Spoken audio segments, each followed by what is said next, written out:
What's going on? My name is Zac Holcomb, back with Kicking It With. Today is, what are we on? Episode 4. We've got Brandon Corey. It's hard to remember sometimes, man. I'm sure you understand.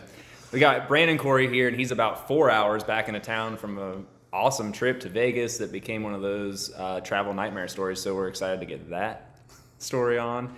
We were gonna just rock the full shades, but I think we've warmed up. You're gonna be all right. It's okay in here. It's just bright enough. Yeah, we had to tone the lights down a little bit. So, anyway, man, what's been going on? I know you got this big announcement. Got something coming to the downtown here in Kinston. Yeah, super exciting. We're excited to come back. I was actually here 2018, just before the last big hurricane we had. Some flooding came up at the location that we were at. Came up to the back of the building, never got in the building. We thought we escaped it. By the time we went back in the building, moisture had got to everything. Yeah. Packed up. I told my wife I was going to shut down and I wasn't coming back. Packed up, and I think about 2 months later, I ended up in Greenville. Right on. I've been in Greenville ever since. Got sick last year with COVID. Laid up in the hospital, about died. They literally told me I wasn't coming home. Really? That was a hard one to swallow. It's one of those situations where you jump on your phone real quick and make sure your life insurance is paid up. That's literally what I done. Has that deduction been coming They out? literally told me, they were like, your next step from here is going on a ventilator and you're probably not going home. No doubt. I'm like, I got enough energy. Where's my phone? Make sure the life insurance is paid. Either way, got over that.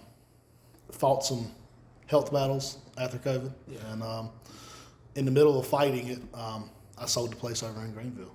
Gotcha. And just walked away from it. Couldn't travel back and forth. It was bad. Just a lot of joint pain, hair falling out. Yeah, I've heard about that as well. Yeah. It's a pretty bad situation. So glad it's over with. So do you live? I know the first time we crossed paths, I think when I got here was when you did the smokehouse. Yep. And so you had Bubba's Smokehouse down there, and we came and saw you a couple of times on there. Is that where you guys are generally located, in the Deep Runnish area? Or yeah. where you live? I live, matter of fact, right before you got out to the restaurant. I got you. I live right out, Fat Baby's restaurant. You should cross right before you get there. I live right out behind Fat Baby's. I got you. So Sandy Bottom area. Yeah, that's quite a run to Greenville on the day. You're looking 45 minutes to an hour, depending on traffic. Yeah. One way. Yep. Then if I get there and business holds me over till 10, 11 o'clock at night, I got an hour drive back home, not including all the running over there. So, Yeah, it's a lot. That's a lot. I had to do that in Columbus a little bit. We're from the east side of Columbus, and then my dad moved to the other side, so I moved over there because I was working downtown. It's like, whatever, man, I'm just going into the city from either side, it's whatever. And then I ended up after a year of that, I took a job all the way back on the other side of town where we were from, and I was like, so then it was every single day I got to drive through Columbus 45 minutes each way with traffic, and it's that stuff is for the birds, man. I'm trying to have the 3-minute commute of just walking down the steps once I get the upstairs finished. I'm just so excited for that. Well, that's cool. You'll be get the commute down. Where are you going? So what's the name of it, and where are you going? It's going to be House of Ink. We've kept the same name across the board ever since we opened up over here the first time. It was House of Ink here. Moved out to Greenville's House of Ink. We're coming back as House of Ink. And we're going to 111 North Queen, 2 doors down from the tax office. Okay, nice. So you go get your refund and then come right on down and... Well, no, you'll have to go pay them, and then whatever you got left over, you can come. Exactly. That is the way it is now. Yeah, I'm glad you caught that. Yeah. That is funny, man. That is funny. Yeah. Well, cool. What do you guys, you're kind of telling us a little bit off camera, but I don't want to be the only person that knows about some of the really cool things that you're doing on the inside. I know I've seen some pictures that you've posted. I think either Leon shared them or posted them with you as well. So Leon did share some pictures, and I'd already taken a few of those. And Leon shared them, and whenever he shared them, I kind of jumped out, and I was like, "Yep, that's us, and that's it." And I wanted to bring light to it. Yeah. But I kind of wanted to wait a little while. For sure. And then as soon as the pictures got out, I was like, "That's me. Yep, that's where we're going." And and he didn't even say anything. But as soon as the pictures got out, and I seen the comments rolling up under the pictures, talking about how beautiful the building was and stuff like that, I just had to step in. I was like, "Yep, that's us. That's where we're going." And I was just kind of hiding out until we had some hurdles to jump through. We had already talked about the building. We had already went through the whole thing with the building owners. And we knew we had a long road to go. There was a city ordinance that was blocking us. Apparently, in the city of Kinston, there was an ordinance in place that said a tattoo studio could not operate within 500 feet of any place of residence or a place of worship. Which is most of the city. Yeah, which is, I mean, that's just about all of the city. Yeah. And with that, we had to jump over getting that particular building zoned as a tattoo parlor. Gotcha. It surprised me. Unanimously, they voted out on the ordinance. Awesome. I petitioned them, and I sat back and waited. I figured it was going to be a lot tougher than it was, and I didn't go to that meeting. It was a closed door meeting. Gotcha. Unanimously, they voted that. If I told you exactly, it probably wouldn't make sense, and I'd probably get something wrong. So, just to cut it short, I believe is what it was that churches are no longer. There's not a like a permit for a church now to open up and operate. Okay. So you can go next door if you want to and open up a place of worship, and you don't have the zone, you don't have to do any of that. So whenever the board looked at it, they were like, if you're not zoning for a church, you can't zone out a tattoo studio that you're not zoning a church for. Right. If I'm not zoning you to go in a church building, I can't zone a tattoo shop 500 feet from you. Gotcha. Yeah. And as soon as they read that across the board, they were like, yeah, whatever, go ahead. Nice. That's sweet. So we did get over that, and then it was getting approved for the building. That was a fun feat in itself. What sorts of other like hurdles are there for a tattoo parlor? Like, are there like, do you have other types of inspections? Like, do you have inspections similar, I guess, to like the way, and it would be different, I guess, but I don't know, than like a restaurant? Do you have things like that? Like a. It is different. It's to be honest, it's the same thing, but it's in a different aspect. Gotcha. Whenever they come in to a restaurant, they're looking at miscellaneous things. How floor drains are working and adequate lighting and stuff. And I actually do that too. Okay. I own my primary business. We actually clean the service to do fire protection for restaurants. Oh, sweet. On the tattoo side of the situation, whenever they come in, they want to know that we know how to stop germs from spreading. After I tattoo you, they want to know that we know how to cleanly dispose of our items, clean up behind, make sure there's no bodily fluids left out whenever the next customer comes in and sits down behind resetting the scene. So we go through a pretty strict inspection, but it's for a good cause. Yeah, for sure. If you run any type of autoclave, you have to send off for testing. That just adds more fuel to the fire. I do not use in any of my establishments across the board. I do not use the autoclave. Okay. I will have one on site, but it is for my wife. She does piercings, and the only thing that gets autoclaved in my place is the forceps and stuff that they use to pinch the skin during piercing. No. Yeah, I gotcha. We do not reuse anything, so therefore there's no reason for an autoclave. Yep. Thanks. If I tattoo you, as soon as we're done and I break down everything, my needles that I used on you goes into a sharps container. The rest of the stuff is disposable. Toss it right in the trash can. Yeah. Awesome. Very cool. Very easy cleanup. I don't have to worry about germ spreading. I don't have to worry about any types of infections popping up and spreading throughout the community. To me, and especially today, the way things are going, I believe that disposable is the way to go. Right on, for sure. Well, and that's cool too, and I'm sure that helps other factors somewhat into like, maybe not officially in decision makers' minds, but like having just someone popping up being like, I think I want to start a tattoo shop, and then getting all the things in line. But I think how long have you been doing it? But I mean, you've had like these other places, so you have the track record of like, hey, look, this is working, and I know the things that need to happen for it to be successful. It's a little bit different than just like, like Jerry being like, hey, I'm in tattoo phase right now. I think I want to open up a shop. Like, it's a totally different thing, right? It's a totally different thing. Yeah, you trying to apprenticeship over there? Yeah, I mean, I don't know if I had patience for that, to be honest. Yeah. So And when I was in, he's tough, trust me. yeah. I So don't when really I have was the in patience for him. Greenville, we had we've had a few come in Greenville in my shop, and they're like, "Hey, do y'all do apprenticeships?" And I would tell my ladies over there. I had one in particular. She was awesome, and I would tell her, I was like, "Hey, do you want to?" Everything that came into the shop, I always ran by her because when I wasn't there, she was my lead person in charge. And I'm not going to hire anybody. I don't care if you come in and you've got top-notch work. I don't care if you're known across the country for your tattoo work. If you don't carry the vibe and the personality that we want, Yeah. I'm going to turn you away. Yeah. So I would go back and talk to her, and I'm like, hey, look, you're here 5-6 days a week. I'm here 3-4 days a week. You want to come talk to this person? See if you're feeling them. Yeah. See if it's something you want to take on. See if they have the personality. See if, just see where they're at. And she would go up and talk to them, and yeah or no. And my thing is especially my place over in Greenville, I had a bunch of females working for me. Gotcha. So at the end of the day, I want them to feel just as comfortable as our customers walking in the door. I don't want them to feel like that they're in any type of danger across the board with anything. Right. I've always been like that. It's just the way I was raised. And if, like I said, tattoo artists are weird.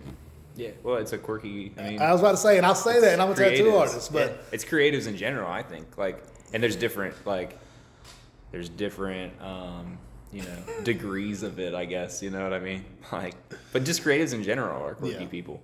They don't fit into the cookie cutter thing that schools tried to like cram everyone into to like make you prepare to just go and do this thing for the guy, you know? Right. And so I think that's, we see it in 3D print land. Like, these people, or parts finishers or painters and things like that, video editing. I mean, all those things are people. You're in your mind so much that you generally get quirky. But I mean, tattoo and body mod. Now you're quirky and you're a little weird. like a little crazy. Yeah, you know. And I catch it the most because to me, I don't mind doing piercings, and I do piercings. If my wife gets backed up, or if we do a sale or something, I'll get in there and I'll help her rock out with piercings. I'm not scared. Nice. There has been some situations though. Before going out on my own, I worked at another local tattoo studio here in Kinston, and I kind of helped manage that place for a couple of years before the new owner took over. And we had a lady to come in one night, and at that time I hadn't done any piercings. I was still learning some of the whole piercing stuff, and it was all new to me. I was fresh to it.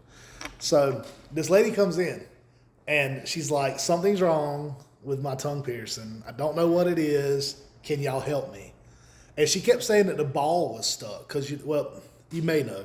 So any type of piercing jewelry, it's the ball is on one end, and sometimes it's welded into place, sometimes it's threaded on both ends. Either way, the jewelry will slide through, and then the other ball will screw on the other side. So the piercer gets her in the room, and immediately comes out, and she looks like she's seen a ghost. She's like, Brandon, I need you to help me. I said, what? She said, her ball is stuck. I was like, yeah, she said that. She's like, no, it's stuck inside her tongue. So what happened was they used jewelry that was too small. And initial piercing jewelry should always be a little bit longer to accommodate for the swelling. You're right. Gotcha. They didn't. Whenever they pierced it, they put it in, the tongue swelled, and literally the tongue went over the balls on the jewelry, and it was stuck inside her tongue. So we called the shop owner's wife, she was like the big piercer over everybody. We called her, we've got her on an iPad on FaceTime. We're showing her this woman's tongue, and she's like, okay, this is what you're going to have to do. You're going to have to take another piercing needle, find the end of the ball in the tongue, pop a hole, and see if you can pop it back through. I was like, okay, sounds simple enough. Sure. Pop on gloves. I hit it with a needle. As soon as I hit it, I feel it whenever it hits the end of the ball. And I go to push it on it, and I was like, this is lodged in this woman's mouth. I can't get it out. She's like, oh, no, you're going to have to push. She's like, I've had to deal with it before. You're going to have to push. I was like, okay, simple enough. It's not that bad. She said, make sure you got you a hole. You've got to push it through. So I hit it with a needle a few more times to kind of open it up. I go over, get everything. I come back with a set of forceps. And I'm telling you, when I tell you that whenever you push a piece of jewelry back through the human tongue, it popped whenever the ball came out the side. It literally popped. And it gave me the cold chills, and I almost fainted at the same time. Yes, I can see that. And soon as that ball came out, blood went to running. I looked at the girl with me, and I was like, I've got to step out for a second. I got out, got my composure back together, came back in, and it was crazy. It was a really bad situation. I think the lady got it done in Jacksonville, actually. I don't know where, but somewhere in Jacksonville. So I had to unscrew the ball. Now I've got to push this piece of jewelry because it can't go all the way through the tongue. Right. I've got to push it the other way, back out the other side. Piercing, and I say that to say this, piercing's not regulated. Really? Piercing is not regulated in the state of North Carolina. That is wild. If I tattoo you, it's regulated. I have to be inspected. I have to go through all this strenuous stuff. If you want to start piercing, you can come over here and find you a building and buy you some needles off eBay and start piercing everybody, and the inspectors can't do anything about it. There's no code. Crazy. Wow. So There you go, Jared. Business opportunity. don't do it. Yeah.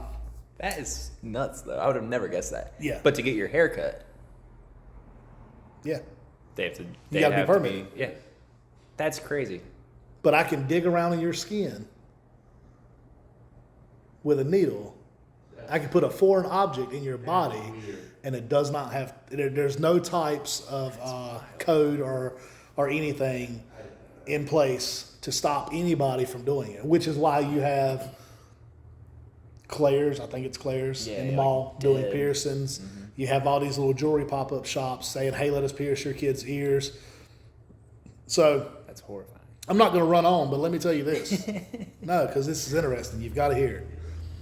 People that take their kids to these piercing shops and get their ears pierced, and they use a little gun where it clicks, you're shoving a blunt object. It's got a little bit of tip on it, but not much. You're forcibly shoving it through your child's ear. Okay? With that being said, what happens later, and I got mine done when I was younger, and you can still feel the little knot in your ear. So that's where that comes from. It's because the gun, it causes, basically whenever it goes in, there's a video, you can see it online. Sometimes when you're just sitting around, just watch piercing videos, and it'll show you. So whenever that stud is forced into the ear, it causes damage to the tissue. These people are taking their kids, paying $10 to have it done. Yeah. It's I run an establishment where if you can bring your child, we've done them at a couple months old. You can bring your child into our establishment, get them professionally done. We use a piercing needle, which is our piercing needles are basically the same exact needles that they use on you if you go to the hospital and get an IV. You ever seen how they're tapered and they've got the inside taken out of them? We don't see it. It's not like you got a microscope out looking at it, but essentially is what it does is whenever it goes in, it clean cuts that tissue as it goes through. So now you've essentially punched a hole through the ear because it removes that very, very, very small piece of tissue where your jewelry goes. It's removing it from the body. There's no knots. You got a lot less chance of infection. And I don't know what the prices are going to be over here. We're actually going to have to look at jewelry again because it's been a little while. But we're usually doing pretty reasonable for kids. right on. So bring your kids. You can bring, all the way up to, like ear piercings and stuff. We do them all the way down to a very low age. Like I said, babies. We've done them. When you get into the other piercings, nose piercings, belly buttons, all that stuff, we don't push the envelope on that. Yeah. You got to be. I usually look at somewhere around 16, 17 for the belly button. We've had people to come in and ask for nipple piercings, and they're like 16. They're high school kids, and I'm like, nah, I can't do that. nah, I'll holler at you when you're 18, and I'm not doing them. My wife will do them. Right. And that's usually what we try to do. We don't do any type of genitalia piercing at all. Sorry about that, Jerry. Yeah. Sorry about that. None whatsoever. But my wife does, she makes sure that she takes care of the females. And if she needs any help or whatever, I help her. But like I said, back to square one earlier, I want everybody to feel comfortable across the board. Mm-hmm. And even in the sense that, it's just business. But we've got customers, and they'll tell you, like, we've had female customers come in, and they're like, hey, I want to get a piercing done. My husband or my significant other said, it's got to be a female. Mm-hmm. Oh, yeah. It could be a simple piercing. It's got to be a female. Yeah, totally makes sense. It's like, it's right in the lines of, like, if you're paying to send your girl to go get a massage, you're, like, calling her, like, yeah, you got chicks, right? So that and I'm totally cool makes with sense. Yeah, like you said, it's about like being comfortable, because generally it's not something that people don't go and do it's not like going to get pizza. So, and it's generally it takes coming to a decision that you're going to modify your body a little bit. So right. Yeah, and it's not something that generally people do every day. So I like that, because that's that would be like our thing. We're not hanging out at the tat place all the time, but like when we go, the more comfortable it is and the more like accepting and free flowing and just chill that it is, right, the more often that we're likely to go back, obviously. So that makes sense. It's business. I've got some pretty decent ideas this time. So my sitting area, because we're going to use the front as an art gallery. Nice. Some local art, photography, stuff. I love taking pictures. I think I just took like 700 pictures while I was in Vegas. Nice.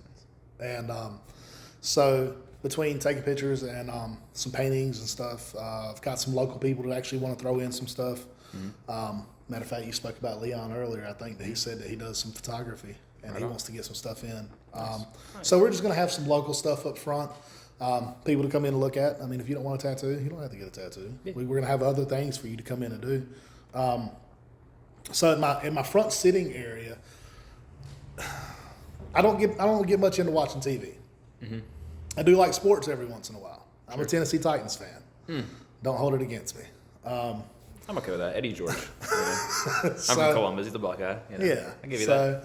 I actually done this time. We're doing, and I know you've probably seen it at like sports bars and stuff. So, you ever seen where they do like 4 TVs? Yep. And it's one. All one, yeah, a wall. It's synced together. Yeah, so we're doing 4 32-inch TVs. So it's going to essentially be a 128-inch TV on the wall. That'd be sweet. So whenever I'm not tattooing, if I want to come up on a weekend and sit on my couch in my lobby and watch a football game, it's there. If y'all want to come over and join, we're there. We'll have to scoot on over. Yeah. So, like I said, I want everybody to be comfortable, and I want everybody to, whenever they come in, I don't want it to be just tattoo machines running and dead silence in the building.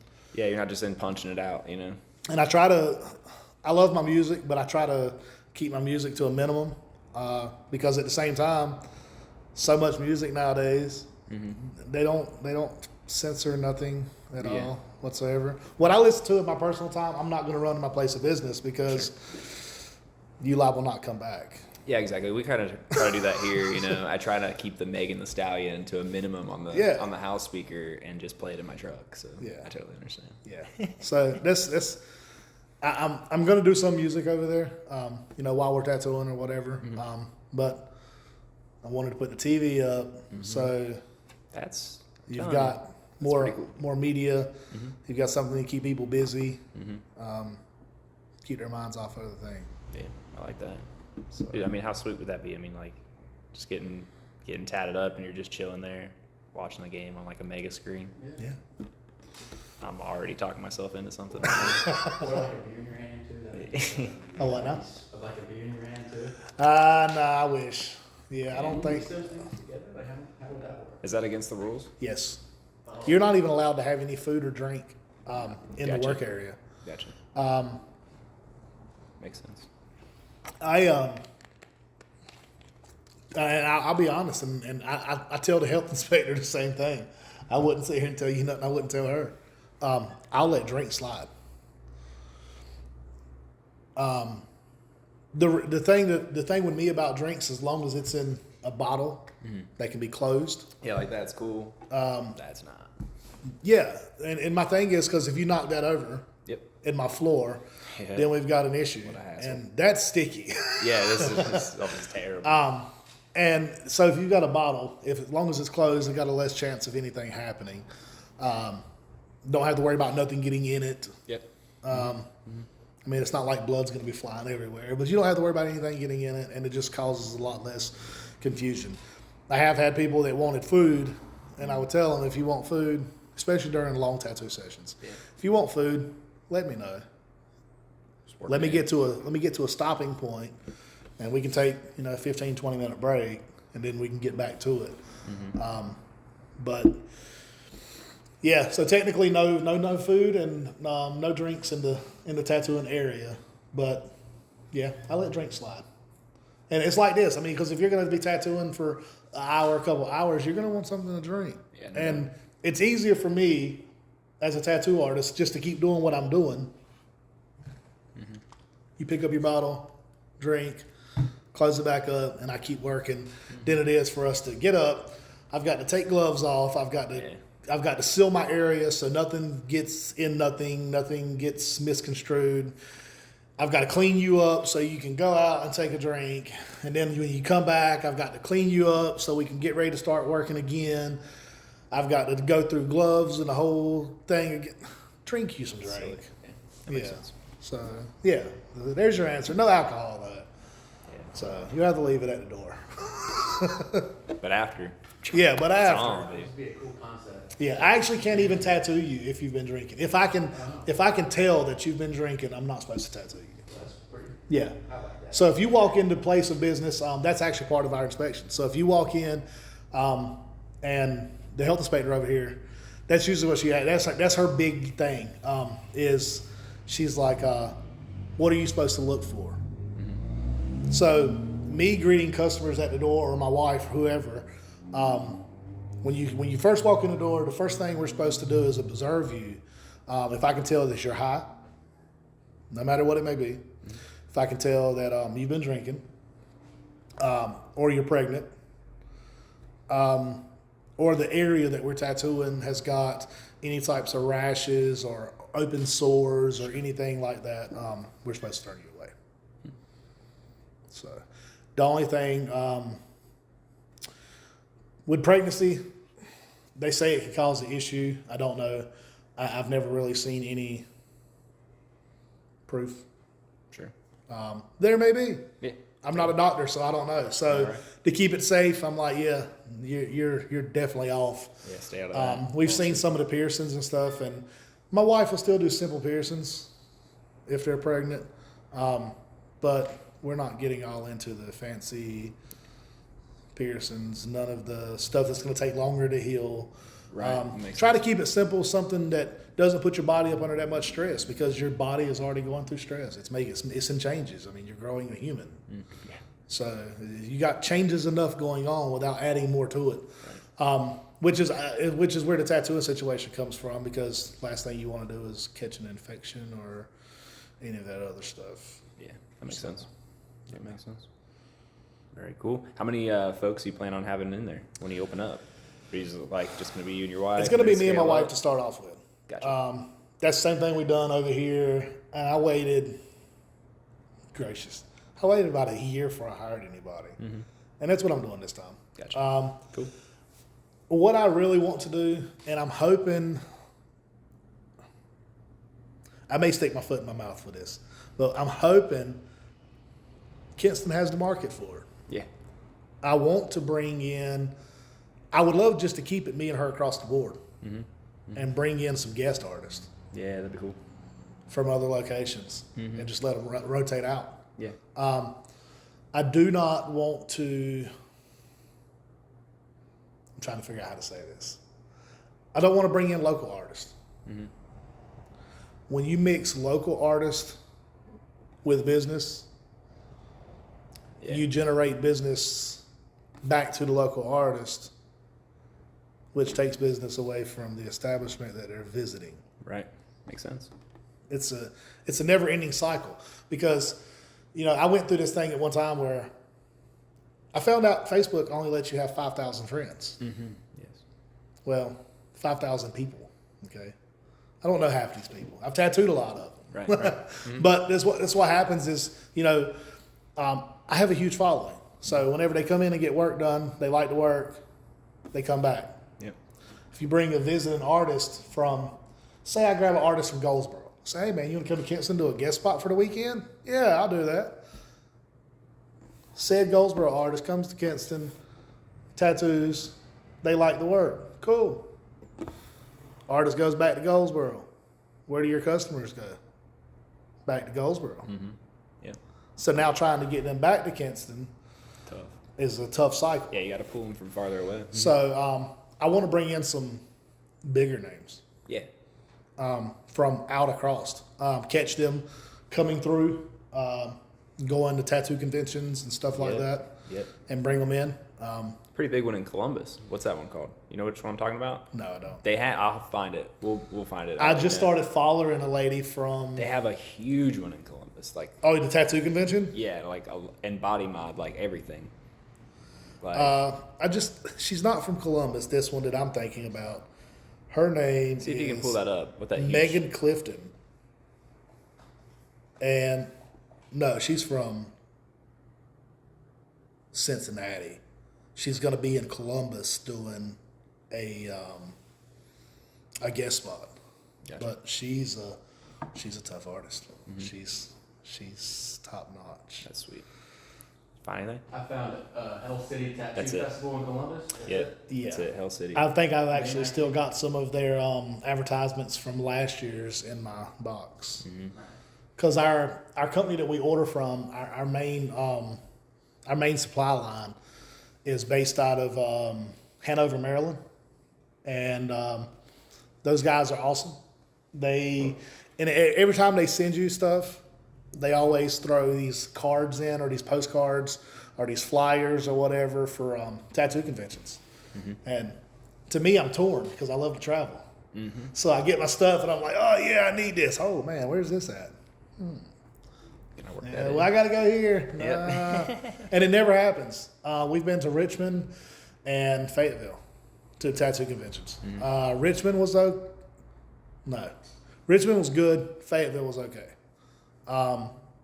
They say Fayetteville's grown over the past few years. I haven't been in a few years. But Fayetteville's, I think they said it's turned into a really, really big deal. I wanted to go to the one in Vegas. We flew in last Sunday. Last Sunday was the last day of it.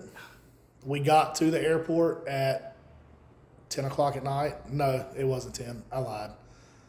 It was 10, but it was 10 our time. So you're looking at 7. Yeah, it was 7. Tattoo convention was over at 8. Because it was Sunday and it was the last day. Yeah, they had been running late all week till the last day. That's a bummer. And then we get there and I'm like, we're in Vegas. All the big names across the border are here. Bob Terrell, all the boys, all the big guys are in Vegas right now. I want to go. It's one day earlier. One day. I did visit a few shops while I was in Vegas. I went to Mario Barf's tattoo studio. It's in, I don't know. I forgot what a casino it is. All the casinos are running together right now. For sure. Mandalay Bay. Okay. He's got a beautiful place over there, and he's actually the creator of the tattoo ink that I use, Intense. Oh, okay. He's an artist. He went from being an artist to putting out his own line of stuff, products that he knew worked, tried and true. That's cool. Back in the day, I used Started out with Starbright Tattooing. I went from Starbright. I've changed a few different companies, and I'm not going to name drop all of them, but I went through a few different companies, and when I got to Intense, that is the only company that I've found where the colors will stay bright and vivid in the skin years after. For a while, yeah. I can go back now and look at my work from when I was using Starbright, and then you get to where I am now. And tattoo work has been done. I mean, they're a few years apart from each other because I transferred over like a year or so after. But the Intense ink, maybe a year later than the Starbright, and the colors. There's just two different. Just popping. Yeah, That's cool. It's like a brand new paint job over here, and then you get to the other ones, and I'm like, yeah, swing by the shop, let me touch that up. Yeah, For sure. How what is a good I know down here probably less than up in Ohio, but how many years is a good color tattoo good for before you generally need it if it's done right and things like that? You know what I mean? That's hard to say with today's standards. Yeah, It is. So back in the day, ink really wasn't what it is now. It's came a long ways. Oh yeah, technology, I'm sure, and everything is getting better. If you see a lot of if you see a lot of these older gentlemen with ink, so you'll see that the matter of fact, I mean, I've got some is where it looks like it's got a blue tinge to it. Mm-hmm. That's what it was then. Right. Black was black. It may be as black as this phone, and then a couple years down the road, it's not black anymore. It's blue. Well, that came from a number of different things. The pigments that were being used, breaking down in the skin over years, and then needles, man. Tattooing needles have came so far. So the placement and the way it's getting in there The way it's getting into the skin now, you're not causing as much damage to the skin as you were years and years ago because everything is so much more precise now. Back whenever those guys started getting tattoos, especially back in the military days, during Nam and stuff like that, these guys were getting, half of these places were making needle jigs. So what they would do is they might order a canister of 1,000 needles, and then they would go to a back room somewhere and solder them on a bar, and that's what they were tattooing with then. And now all of this stuff is machine done. Mm-hmm. And it's all just the way things have came nowadays, I don't even use the bar needles anymore. So if you were to look online at the way things have transitioned, so you used to have the needle with the bar, and is what it would do is came out a little armature bar, and it would slap up and down on the coils, and that's where you got your movement from your needle. You had a whole shaft. Well, now I don't even use a coil machine anymore. I've got a few, and I keep them as backup. Mm-hmm. They're tried and true machines. Right. They're not going to break down, and if they do break down, you can fix it in a matter of seconds. What I use now is, and everybody is, I use they call them pins, but basically it's a direct rotary system inside of a pin. It's about yay long, about as big around as a 50-cent piece, maybe a little bigger. And the needles now are cartridges, little plastic cartridges, spring loaded. Nice. Pop it right into the bottom of it. Do what you got to do, and I can tattoo you now. Same machine. I don't have to change all of this stuff over, or run multiple machines. I can run the same machine now. If I can go from lining a tattoo, turn my machine off, pop that tip out, put in a shading needle, and turn right back around and go to shading. Same machine, change my settings, my voltage, my speeds, and keep right on moving. And that's sweet. Even up until the last year or so, everything was wired. We're going to wireless technology now. Matter of fact, I'm getting ready to order 4 battery packs for my machine because my machine was made by Peak. And the way they made it was they knew coming in that the battery packs were going to be an option. Mm-hmm. So they made these machines where later they can be upfitted by popping a battery pack on it, setting your speed, and you can tattoo for up to 8 hours on a battery pack. That is Crazy. No wires, no nothing. I can literally, it's an RCA jack on top of the machine. The battery pack sits down on the top of the RCA jack, and I can change my settings on the top of the battery pack. It's all digital. Change it and get right to tattooing. No cords, no foot pedals, Yep. no power supplies sitting. And, So it greatly reduces the stress on your body. And Yeah. I mean, because you don't know how you're many times doing I've been art. like this working, and I go to turn around to get ink, and either the cord gets wrapped around my body because my power supply is on this side, or if I'm doing something, I make a move, the machine may come unplugged, or God forbid, the RCA cables, great invention. Okay, whatever. Those things get weak right around the jack. Yep. Yeah, where it pivots all that. And if you're steadily doing this with it, that cord is doing this all day. It don't take long for one of those jacks to go bad. Yeah. So That makes sense. I'm going to keep the power supply. I'm going to keep it on backup. But I'm switching everything over when we come. Yeah, I'm that's awesome. coming into new school everything. The latest and greatest. Yeah, latest of I everything. like that even better. Yeah. So you got like you're gonna have the old school feel in the building, with like the walls, the plaster, and the brick, the plumbing and all that, and then you're just gonna have like the dopest, newest, coolest. Yeah. Sweet. I got to. You got to mix a little bit of. You got to mix It's a little bit sick, of the dude. modern with the old school. Sick. I like it. We've got some customers that don't like the sound of the old machines. Yeah. They're just loud. Yeah, you like hear them in your teeth. Yeah, it's like, you sit there tattooing and it sounds like you got a daggone jackhammer in your hand. Yeah. I used to have an artist. Let me tell you this fun story. I love him to death. I do. I used to have this artist when I was in Greenville. I'm sending this to him whenever we get this video out. Good. We'll tag him. We'll tag him. I could literally walk back in the building and his machine was so loud. And he used a coil machine. And I'd come in, I'm like, what is that? Man, the sound of his machine. And it made, I've never heard a coil machine that loud. He would be tattooing, that thing was just slapping. And I'm like, man, what are you doing? Are you chiseling these people over here? And I wouldn't do it. I mean, depending on who he was working on. If I knew it was a cool customer that always came in, I'd go give it to him. I'd be like, dude, what are you doing? Man, you are botching that. What are you? Put that machine up. I've got a new one in the box. That is too funny. And I put him on my pen one time, and I was like, he's like, man, I think my machine broke. And I was like, it sounds like it's been broke for a while. It's been broke. But I let him use my pen one time. And after he used it, he was like, All right. I like that. So That's funny. he left us. He went back to Williamston. He came from Williamston. Came down to work with us. Great personality. Great personality. And he worked there for a while. I want to say he was there for like a year or so. And it might have been shorter, maybe a little longer.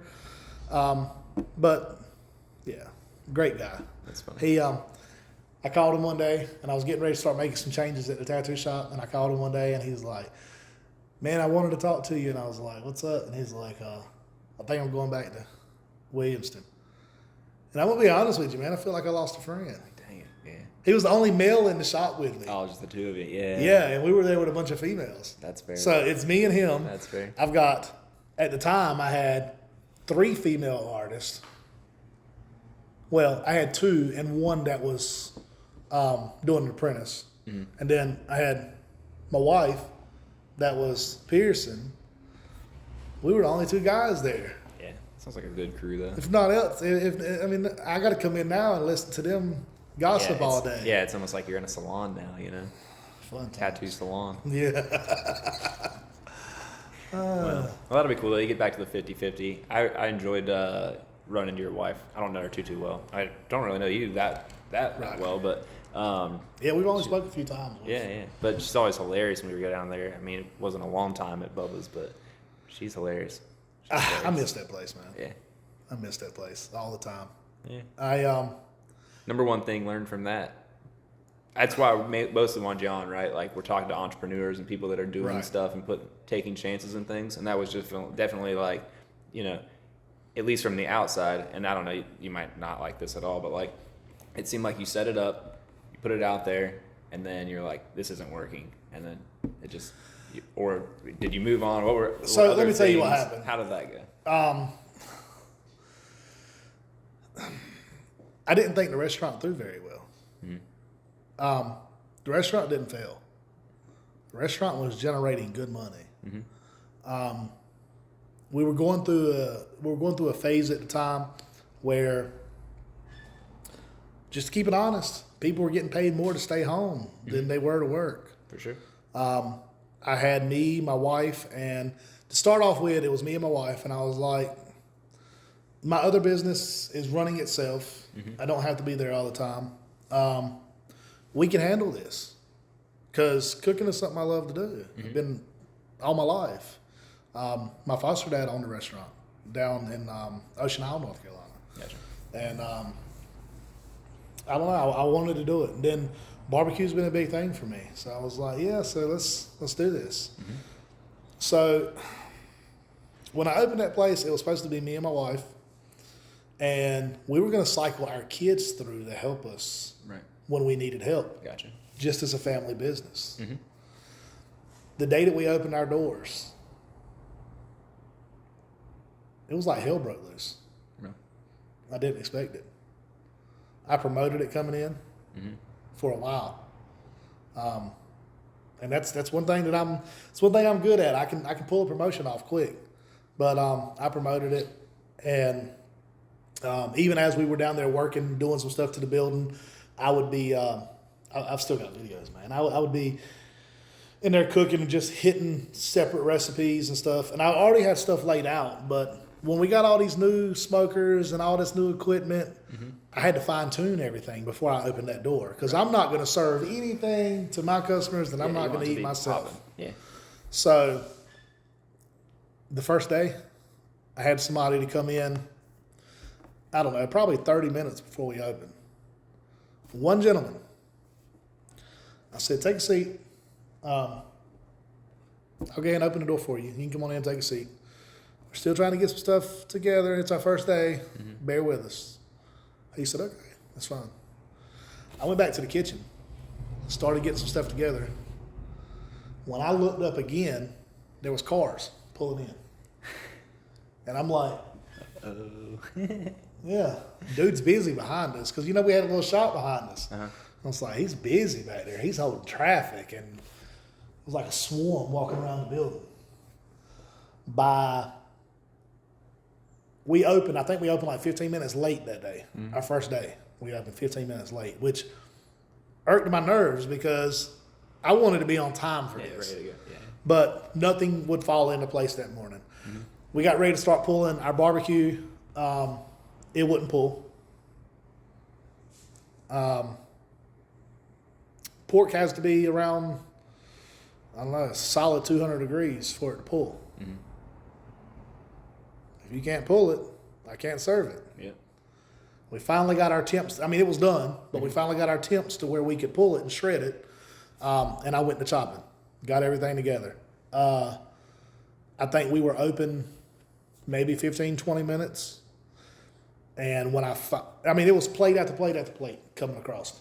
And when I finally took a break for a second, I looked up. It was standing room only. They were backed up out the door waiting to get in. And I walked out. I told my wife, I was like, you've got to take this for a second. Do whatever you can do. I've got to go use the restroom. I took off, went to the restroom.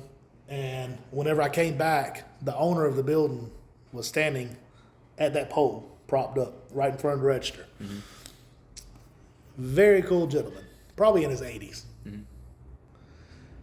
He said, I was like, okay. And I stepped back over. He said, son, I don't know what you've done. He said, but you've set this side of the county on fire. Yeah. He said, you've served more food in the 20 minutes I've been standing here than the other guy served in 5 years. That's crazy. Love it. And I was like, okay. He said, I've never seen a car here. He said, I did. He said, the guy had business. But it was a car here, a car there, a car here. He said, I've never seen this place like this. Packing out. Yeah. And I was like, thank you, sir. I was like, I hate to run off. I got to get back. I ran back in the kitchen, and my wife was over her head. Jumped in there and started helping her. One of my employees at the time, his girlfriend showed up, and we immediately scouted her. We were like, hey, we need help. Come help. I'll pay you. Help us get this line knocked out. She hopped in there with us, and she worked with us for a little while. It was very overwhelming. I'm going to be honest with you. We ran her off because I was still understaffed for the operations that I was pulling. I was still understaffed. Yeah. And it was killing me, her, and my wife to keep up. To get it all done. We weren't leaving until 9 o'clock at night, half the time. And our problem was we were selling out of food. But after we sold out, we've got to clean up. I've got to prep food for the next day. Yeah. I've got to put it on the smoker so it can cook all night. Then I've got to be back up here at 5 or 6 o'clock in the morning to pull it back off the smoker, check temps, move stuff around where it needs to go, or items that couldn't cook all night without overcooking. I've got to put those on at 5 to have them ready by the time we open the door at 10. So, 24/7 job. Yeah, basically. If I would have had hindsight, if I would have had somebody that could have got in that kitchen with me and learned what I was doing, and wanted to stick with it, we would have made it. Gotcha. I brought in my sister. My sister done really good, really, really good. I brought in my other sister with her. You can't put That's a lot. you can't put all of that family in one building. Right. And I'll just say that. It's hard working for family anyway. Yep. You can't put that many of us in one building. Everybody starts bumping heads. Tempers are flaring. Yeah, But it affects everything. The way my thinking coming in was it was all family and everybody had something to lose if we lost that place. Right. We couldn't keep food. Nobody wanted to deliver to us what we needed. I needed a small semi of food, honestly, a box truck or something. Yeah, to roll out. I needed that type of load of food to keep up with the demand that was coming through. Nobody would deliver that to us because we didn't have a walk-in cooler. I had a 3-door reach-in freezer, a 3-door reach-in cooler, and a single-door cooler. Yeah, and that's what I was operating out of. And I would fill them to the max. And literally, I would go through it in a day or two. That's crazy. And here I am running out to scrounge food together to come back and cook, which was adding more time. So I'm not going to say it failed because it didn't. It was a very, very good operation. Generated a lot of money. It shocked me coming in. Really? That's sweet. No lie, our first month open, I told my wife, I said, if it keeps going like this, I'm buying a new house. Yeah, right. Honestly, it was good. Yeah. And then we went through battles of getting people to work. We went through the battles of supply. And it's nothing against the owners of the property because it's not their problem. Right. It was just it was a bigger situation than what we could handle. And I even wanted to upfit the property, that whole back room. I wanted to get a walk-in cooler installed. And we went through that whole situation. And property owners were down with it. There was some hurdles that we would have had to jump over because that building was so old. Yeah. We didn't even know if the electrical in the building could hold the walk-in cooler. And it came down to that situation, and I was like, literally overnight. And I hated doing that because I felt like I let all my customers down. There's customers that still go down there now, and it's Rainbow now. It's a little sub shop. Food's decent. I've ate down there. Good food. But they don't hold nowhere near the business that we held. Yeah. Nowhere near it. And there's still customers that go down there and they're like, "Oh, this isn't Bubba's. Mm-hmm. This isn't. I don't know. Well, I don't know what this is, but this isn't Bubba's." And the woman's actually said that going down there. She's like, "People still come down here looking for that." Yeah, that's funny. So That's sweet. We closed up our doors one night, and at that point, it was throwing in the towel because, like I said, I couldn't get anybody to come to work. I couldn't get the help that I needed. Couldn't get the supply that I needed. I'd been on the phone all day that day trying to track down product. Mm-hmm. And everybody's like, "Oh, I can get a truck out to you end of the week. I can get a truck out to you beginning of next week." I cannot serve customers tomorrow if you're bringing it at the end of the week. I can't do it. So here's what I can do. I can pay you more for the product if you'll just get it to me so I can operate. I don't even care. Just let me serve my customers. Fighting supply chain all day.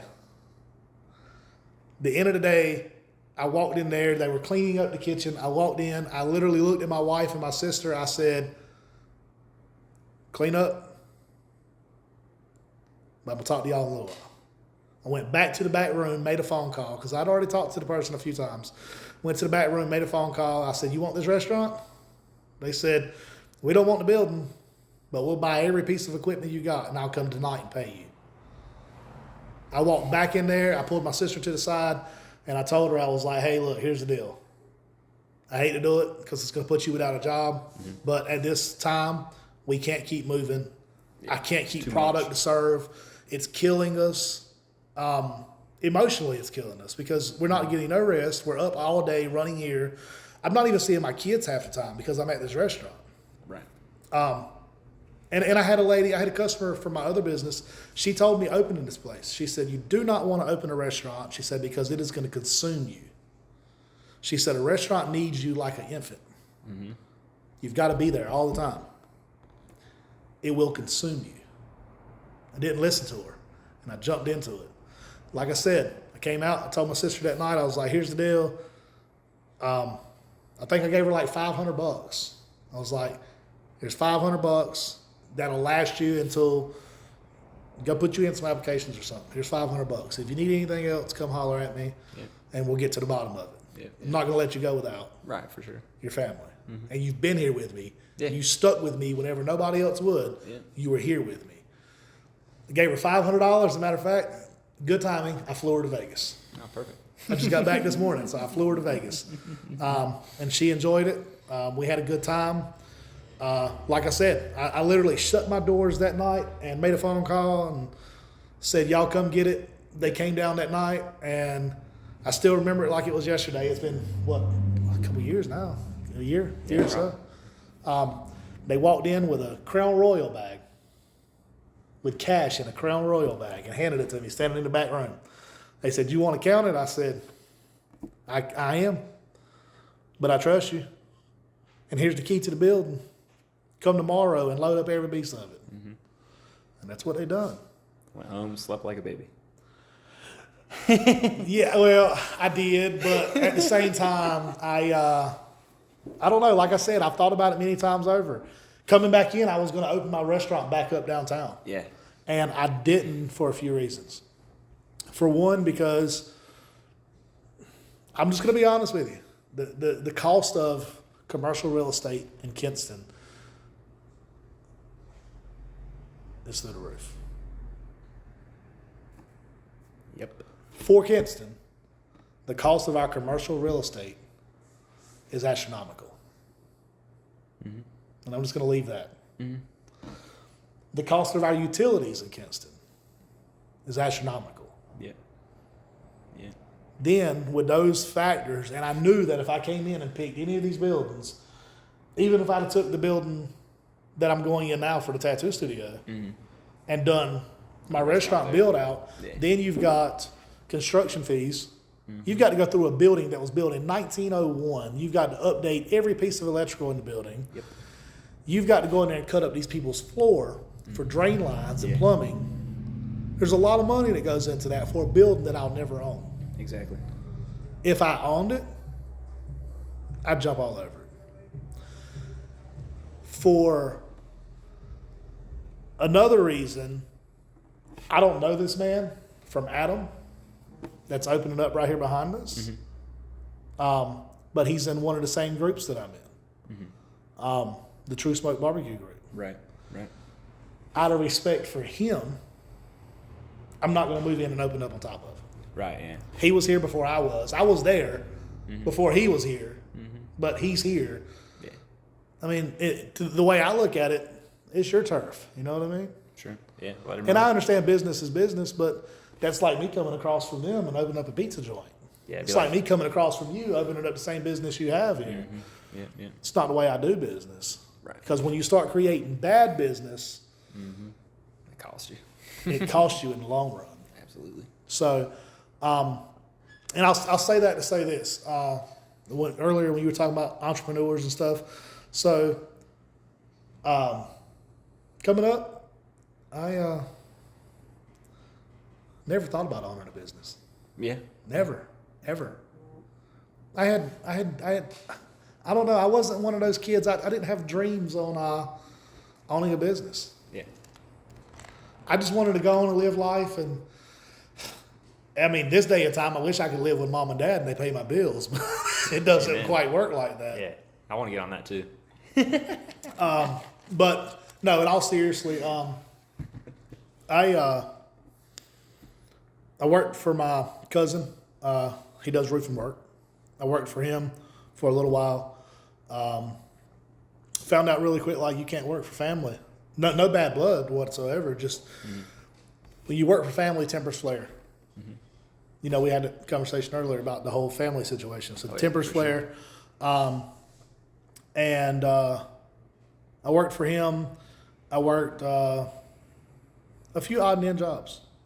I worked for my foster dad at the restaurant, and I always seen myself landing back with family, and it was like a cycle.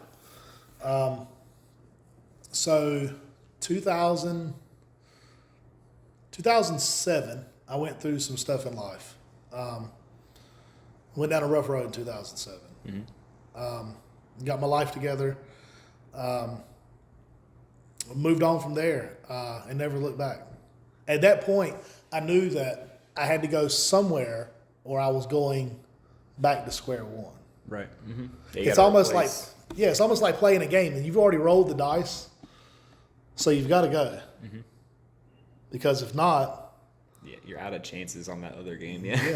it's over with for you. Yeah, you're on life 9. So I took that opportunity. 2013, I stepped out on my own.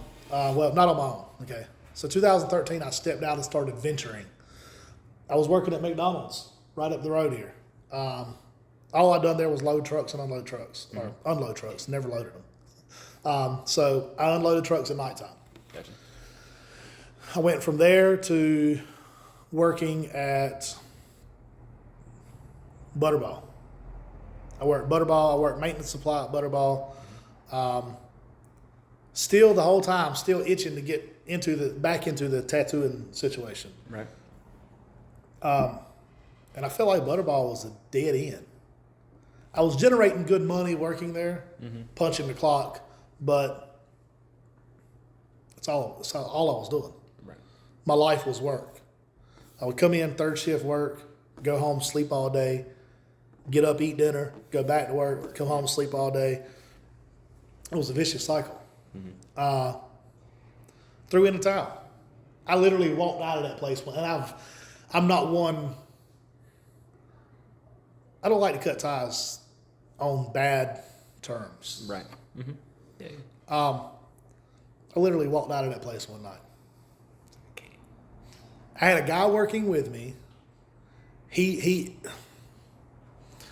He's 70 years old, maybe. He didn't want to do anything. I seen instilled in him what I see in, unfortunately, a lot of our younger generation. If we're working together, he may be, hey, you go do this, you go do that, you go do this. He's pointing fingers, but we have the same job. So he would want me to come in and do an entire So whenever shift changes, we come in, our first job is to do inventory count. So if we come in and do an inventory count, we've got this whole warehouse for machines breaking down all day. And so you print out your master sheet and it'll tell you, hey, X part was signed out, this part was signed out. You go through, make sure the count is right on the shelf, zero everything back for the next shift coming. So that way, once you do your sign outs for the night, the next shift sees what you've done and they'll do the same thing. Right. Well, when I get ready to start doing inventory, he's like, oh yeah, you do it. I'm always doing inventory. And then like I'll be up one night, and here's what pushed the envelope on it. So one night we literally had like 4 machines to break down simultaneously. I've got maintenance guys standing at my desk. They are ready to beat the door down because they've got machines down. Yeah. They need parts. Mm-hmm. Part of our parts are in the Connex outside.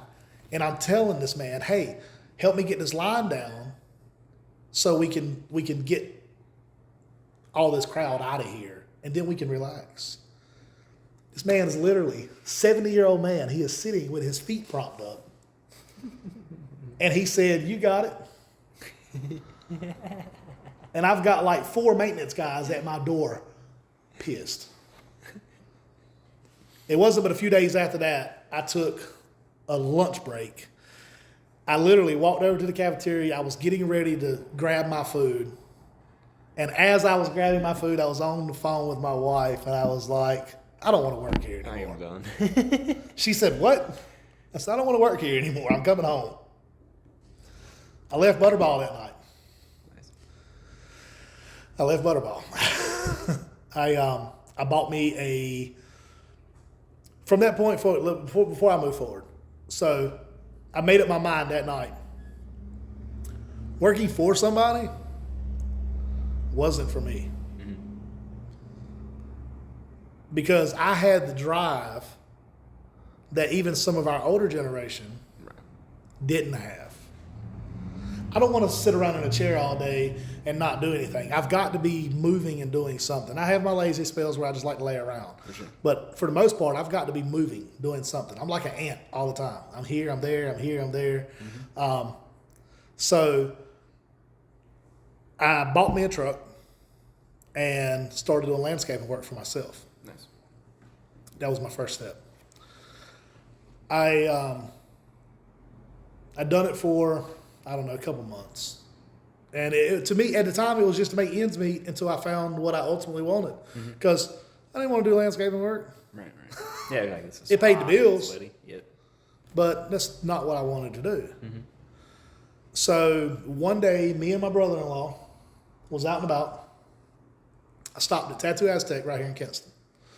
And I knew those guys. I've known them all my life, went to school with some of the sisters, and it's a huge family. Mm-hmm.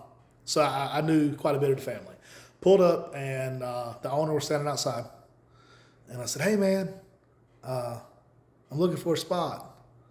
And he's like, oh, yeah. He's like, come on in and talk to me. I went in and talked to him, and he gave me a card. And he's like, all right. He's like, I'm interested in talking to you about it. He's like, let's talk some more. Get up with me. So then I reached out to him a few times, and it was like a dead end. Mm-hmm. Never called back or anything.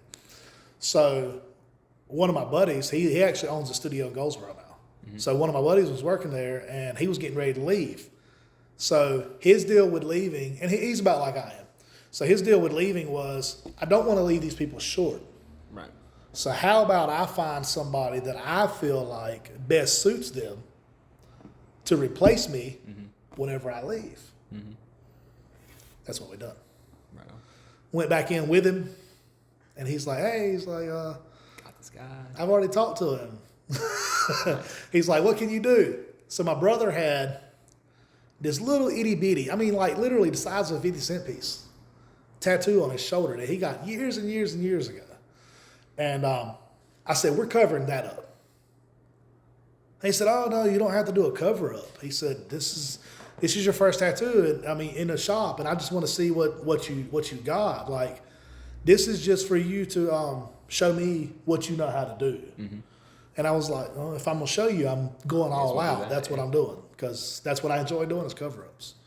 Gotcha. I like taking a piece of art that you're not happy with and turning it into something ultimately that you're excited about, that you that you like, that you're proud to have.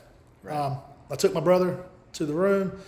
We got back there, and I laid out my little design and everything, and I done a pretty wicked cover up on him. And whenever the owner's seen it, he's like, "Oh yeah, you're good. You're in, yeah. Yeah," he's like, "You're in." So now with you being in, here's the deal. So tattoo artists are basically like,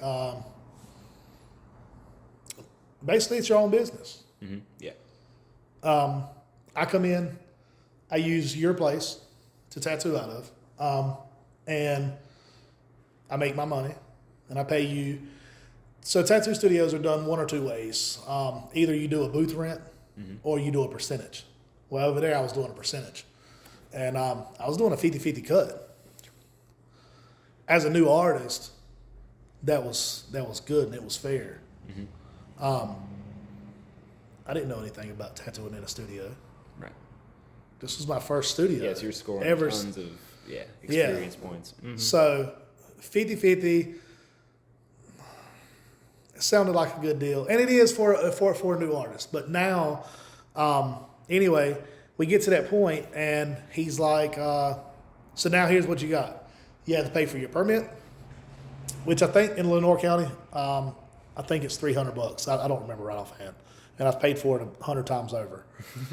It's $300 for the tattoo permit. Then I had to buy brand new machines. I had to buy ink. I had to buy needles, gloves, power supply, all the works. I needed everything that a tattoo artist. Yeah, the full kit. Yeah. Yeah. I didn't need a chair coming in because he had one. But I needed everything else. Mm-hmm. So we're talking about around about $2,000 for me to get in the door. I had quit my job at Butterball. Mm-hmm. I'd been doing some landscaping, and I had a little bit of money put up, but not. If I paid $2,000 to get in the door, I couldn't have paid my bills that month. Exactly. That's where I was with it. Right. So the truck that I had just bought, I bought a Dodge Ram truck that I was working out of doing landscaping. That's all I bought it for, was just do landscaping work. Mm-hmm. I could pull trailers with it. I could get point A to point B. Whatever I needed to do, I could use it. I sold it to get into the tattoo shop. Nice. I got in. Things went well. I started seeing the money generate and seeing how things work, how the pricing goes. I stuck with it. I was over there for a couple of years. I basically managed the place for probably 2 years. Learned a lot. Yeah, learned a whole lot. Sure. So his son took over. His son owned a tattoo studio in New Bern, and he come down and took over this one. The dad's getting up in age. Son came in and took over, made a lot of changes. They were for the better. Started getting a little bit more money. Percentages and stuff started fluctuating because I've been doing this a while now. Yeah. Percentages started moving, and we grew to be pretty cool. I mean, he's a solid guy. As a matter of fact, I just talked to him not long ago when I was trying to get all this over here approved, and told him what I was doing. So I was working for him at the time, and I was working for him, and I was working for another local company doing commercial hood cleaning with restaurants, which is what my other business is. Nice. So between the tattooing, I was tattooing during the day, working at night, which was still putting a lot of strain on me, but the money I was generating, I'm not going to say the money was worth everything, but the money I was generating was helping me get to my ultimate goal. So with that being said, I came in one day. I'm trying to go down the timeline. I came in one day, me and him spoke, and I told him that I was opening my own business, and I didn't know where life was going to take me. I had shot a few emails out for the hood cleaning stuff. The gentleman that I was working for over here, just be quite honest, and I'm not going to put nobody's name out there, but it was some bad business practices. I've always been one to help people. We lost everything we owned in 1999. And this man got flooded out. And I put the guys together to go down there and help him reclaim what he could claim out of his place.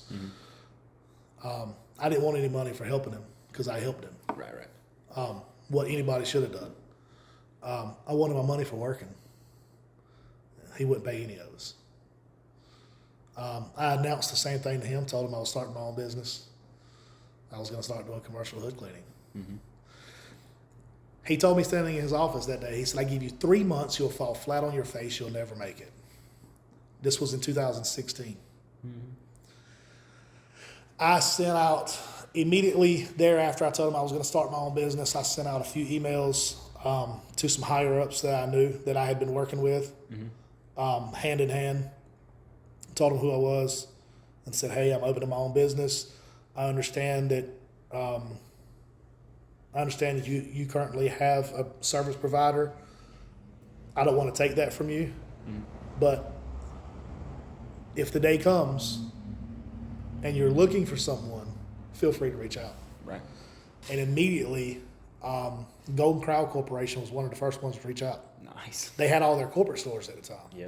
And she only gave me a handful of stores. Like, I think it was like 2 stores to start off with. And I was like, yeah, 2 stores. Y'all got a big melting pot. 2 stores is, that's a bump in the road. Like, it's okay. It's good. It's a start. I'm not going to complain about it. But 2 stores, what am I going to do with the rest of the month? I didn't say anything to them because that's not the way to do business. I just sat back and I started going to these 2 stores and putting in good, clean work, doing the same thing that I've been doing. Went from 2 stores to, I think there was 8. Yeah, there was 8 throughout North Carolina that were corporate. We ended up with all 8 of them very soon. Nice. We picked up 5 guys. Nice. Based out of Myrtle Beach. Actually, started growing some pretty big names there. So the 5 guys in Popeyes, Myrtle Beach back up to Jacksonville, North Carolina, was actually owned by Mark Mosley. He was an NFL player. Gotcha. For the Redskins. Okay. Holds all types of MVP records and the whole 9 yards across the board. Well, they're his, but his son runs the daily operations. Okay. Very awesome family. And once I got in with him and just started moving, it took off. It scared me. It was almost like the restaurant, to be honest. I mean, the restaurant was years later, but it was almost like the restaurant because, you're looking back and I'm like, we're at square one. And I've got me, because I have the know-how, I'm having to train all these guys to do what I'm doing. Your skill, yeah. I trained my brother-in-law. That scared me because it's family. Yeah, I trained my brother-in-law. I trained my son. I trained my son at the age of 14 years old. He's 21. He still works for me. Nice. He runs his own crew. It's family. We bump heads. We do. But I sweep that stuff under the rug and keep moving. So with the Hood Company, today we have right at 400 locations. Damn. Yeah. And we service from Roanoke, Virginia, all the way to Augusta, Georgia. That's crazy. We have a huge service area. So you figure we're doing Roanoke, Virginia, we're doing North Carolina, South Carolina, and Northern Georgia. So 400 locations. We just picked up the Wake County Public School System, 194 schools in Wake County. Dang. Yeah. That's sweet. And next year I get to put a bid in on Durham County schools, and Durham County is another huge school system. I think they got like 160 some schools. Jeez. So I'm hoping I get it. Yeah, that's sweet. But anyway, we picked up on the hood cleaning stuff. I made it a lot longer than 3 months. And grew an awesome business. And not only have I grew an awesome business out of it, I've grew connections and friendships across the board. There's nowhere that I can't go with my family and sit down and have a meal, because usually the same restaurants that help support me, I help support them. Exactly. Yeah. I clean right here across the street. I clean over here at Sugar Hill, and I definitely, every time I get a chance, I go back in there and eat. Yep. Yeah, for sure. You pay me to do a service, and in return, I'm going to help try to keep you in business, because that's what we do. We're supposed to work together with this. Yep. And without somebody helping me, I wouldn't have been in business as long as I have. So without them, I have nothing. So I try to give back to them. Yep, When I go to these places and eat, I don't like to go to big chains and stuff. Yeah, I'm all about local, and I would rather go to any local diner and sit down and eat than I would go to these big chains and give money to them. And they got millions and millions and millions of dollars. You're throwing your money into a tunnel. Yeah, totally. Whereas the impact on the local stuff is way Yeah. bigger. Yeah, I'm with that too. So- like, I'll eat at McDonald's, but other than that, like, I don't like McDonald's. I'll just hit that. Like, that's like my like, oh, I just need something to Yeah. get me through to the next 3 hours. But like, other than that, I think I literally buy all of my food downtown. I'm like this. I brought this up into like another thing, but like, it was like a story we heard in Ohio real early on. Was that the Ohio State football team, when they would go to Michigan, they would stop in Toledo right before they crossed the border, fuel up all the buses. It would be enough fuel to get to where they needed to in Michigan, and then get back to Toledo, and then they'd fuel up again before they made their way home, because they didn't want to give the revenue from, they didn't want to spend that revenue in the state of Michigan, because state up north they didn't like it. This is kind of funny, but it's like weird though. Like, I'm like that too. I like try to. I mentioned it the other day. I'll squeeze and pucker all the way back into town. I'm like 3 miles to empty just so I can drop the $100 in town versus the next town over. But it doesn't really. You don't think of it, but if everyone did that a lot, it's a lot of money that you. Kinston needs all it can get. And I'm not talking bad on it. This is my hometown. I love it here. Because every time I go somewhere else, it always drags me back here. Yep. Some way, shape, form, or fashion, it drags me back here. Sweet. So, yeah, like I said, I opened up the hood cleaning business, and that was my first step. And I wasn't as big then as I am now in that. I went back to the owner and was like, hey, I'm opening another business. And he's like, what are you opening now? And I was like, yeah, we need to talk about this one. He's like, what are you opening? I was like, a tattoo studio. And he's like, I'm proud of you. I was like, hey, I got points. He's like, so where are you at? This man has his tattoo machine in his hand. He's setting up for a customer. You can see him. He's in motion doing what he's got to do. He's like, where are you opening? And I was like, South Queen Street. This man stopped moving. Didn't say a word. And I was like, yeah, I know. He looked me dead in my eye and said, that's a little close. I said, yeah. I said, but I don't want to take anything from you guys. Right. I've got a huge following. I want to get out from up under booth rent. Or it wasn't even booth rent, it was percentage. I want to get out from up under that. I want to grow myself as an artist. And I feel like if I have my own establishment, I've got more freedom to do things the way I think they need to be done. Not saying anything bad about the way you're running, but I have my own vision of the way I want to see this. Okay. And I opened up over here. And that carries us back to where we were earlier. The hurricane came and took us out. But that's, when we speak of the entrepreneur, that's where I was. I went from the landscaping to, I've been all around the board. I want to get into more. I really do. I'm with you on that. So many ideas. Anything that and I more can time do. and money. Like, that's, dang it. I wish money was endless. We just multiply it. Yeah. Yeah.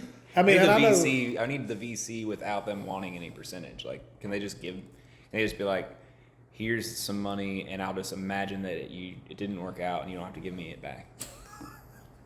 Hey, where's that guy? He's in Greenville. Yes, it is. Yes, it is. He's giving away Teslas in Greenville, but hey, I missed out on that. I know. need to go get me a Tesla. Yeah. But yeah, man, I'm down, and I think whatever we can do. I'm not rich. I live comfortable.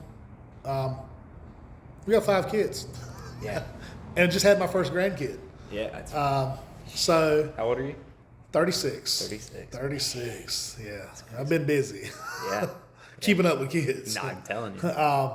But yeah, so I tell my kids all the time, and I try to pump it into my kids' head. My son will be like, my other son coming up, he's 16. And he'll be like, I want to do such and such. Oh, I'm going to go see if I can get me a job at such and such. And I'll tell him, honestly, I don't care about you going to get a job. I don't want to hold you up from your vision, what you want to do. Right. What I do want to offer you is a chance to work for us and to learn the trade so you can make your own money on your own time. And if you don't want to do it, you don't have to do it. You can still move on. Right. And if you want to, I'm to a point with him now, so he dropped out of school. And it was, to be honest, I don't agree with the whole dropping out thing, but it was probably in his best interest. He was having some issues. And now he's going to LCC to finish up. Yeah, so that's sweet. I have told all my kids, you graduate, I'll buy you a car. I have told all of them as well, graduate, buy you a car, graduate and learn a skill, I'll help you up in a business. Nice. Very nice. Learn a skill that you want to carry on. Yep. Don't jump into something because your buddy does it and then be like, yeah, I want to do this. Jimmy's doing it.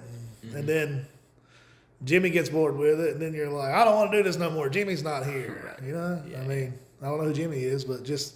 Yeah. And Terry's my default character. Yeah, I mean... So, yeah, that's the way I am with my kids, man. I want them to... I want them to carry on. Yeah. Because if we don't get our kids, and I don't want to say this to sound harsh, but if we don't get our kids out of the realm of depending on working for somebody, and get them into the realization of learning a skill or a trade so they can be business owners, right? Then everything's going to phase out, because me as a business owner, you as a business owner, whoever is a business owner, the generation that we have now of business owners and entrepreneurs that actually want to get out and put the foot forward, we're going to get old. We're going to phase out. Yeah. You've seen it. We're going to phase out. And when we're gone, who's going to carry it on? So what's going to happen is, as we get old, and, you know, God forbid it's going to happen to all of us, but as we get old and we pass on, these businesses are either going to be handed down to the children of the family. They're not going to know what to do with it. Yeah, exactly. So I always say, I want every one of my male children to understand the aspects of any business I run. Even if you don't want to run it, just understand. I want you to know how it runs and understand it. So whenever that day comes, if you don't want it, if you don't want to run it, sell it. I don't want you to. Or you can put somebody into place to make it run. Yeah. And generate an income Still off let of it sit there. Yeah. Yeah. Exactly. Because, like I said, if not, then we're not going to have any more local businesses. There will not be. You're going to have these corporations that are sitting up being passed down to whoever. That's what you're going to have. I'm big on business, but I don't think we need more big, outlandish corporations. Yeah. I think we need more entrepreneurs, I think we need more of the people lower on the totem pole that has something to lose than these millionaires, billionaires out flaunting money and throwing it away like it's not an object. There's a lot of things I can do with that money. Yeah, no, I'm with you. I've always said that if I win the lottery, you know, I've seen the lottery up to $1 billion a few times. I think last night or this morning when I flew in, I think it was like 800 million. Yeah. If I won 800 million, I'm not going to tell you I would donate every dime of it, because I'd be lying to you. I'm going to donate a hefty portion of it. My big thing is the children's hospital. I've got a weakness for the children's hospital. My grandson just done 6 weeks in NICU in Greenville. Well, I lied. He done 4 weeks, I think. It was a little over 4 weeks. He was 6 weeks early. So, you know, he was up there, and Even before that, though, it's always been a big thing. When I had a tattoo studio in Greenville, we donated. I think there was, I don't know. I think there was close to 100 bears, like surgery bears. They were little teddy bears that had on hospital gowns, and they had like the Otis Spunkmeyer cookies with them, and we went and donated all of them to the hospital. I love kids, man. I really do. We just done a huge toy donation for the sheriff's department for the drive that they're doing. We just done a big thing for them. We're getting ready to do some coats for the. I do not know the name of it. There's a gentleman that runs a nonprofit over on McElwain. Gotcha. And he was at one of the city council. Matter of fact, the city council meeting I went to. We're going to do some donations for him. I bought a bunch of coats last year. I walked through Walmart, and that's just the way my brain operates. I walked through Walmart, and I seen the coats, and I think they were like $5 a piece, and they were originally like 20 or 25. And I was like, go grab me a cart, and me and my wife split the cost of it, and we bought them. And I was going to donate them to the homeless shelter, and every time I've tried to contact, nobody would ever call me back. So they've been sitting since last year, since last winter. Is the place you're taking them to the gate? Is that the spot? There's like they got the youth spot over there on. I think it's on McElwain. It may be. But yeah, he was down there. He was at the meeting stressing some concerns, and he's getting ready to do a coat drive. So we're gonna do some stuff for him. Nice. And like I said, man, just coming into this, my biggest thing is I don't want people in general still have a thing about tattoo studios that we're big bad people. Yeah, the stigma. We're drug dealers. We do illegal stuff. This isn't the Woodstock days. Right. Tattoo artists have held that reputation in the past. And unfortunately, there's still some that do. Sure. It's just like anything. It's so tattooing is a quick money, and most artists get paid daily. Yeah, and a lot of cash. So it goes wherever they see fit. Yeah. Which leads to some pretty nasty situations. Absolutely. That's not the type of establishment I run. Matter of fact, if I hired somebody and I found out that it was anything like that going on, they would burn the road up quick. Yeah. Because ultimately I've got a name to live up to. All it takes is one bad seed to make the whole place bad. Yep, for sure. I've seen it many times over. So, like I said, man, coming into Kinston, this is our second time here, and the first time we done really good. I've done the same thing I've done with the restaurant. When we do our Friday the 13th sales, I'm going to have to stay tuned for that. All right, for sure. When we done our Friday the 13th sales over here, I've actually had other tattoo studios in Kinston to call me on my personal cell phone number and said, what are you doing around there? Tattooing. What are you doing? Nothing.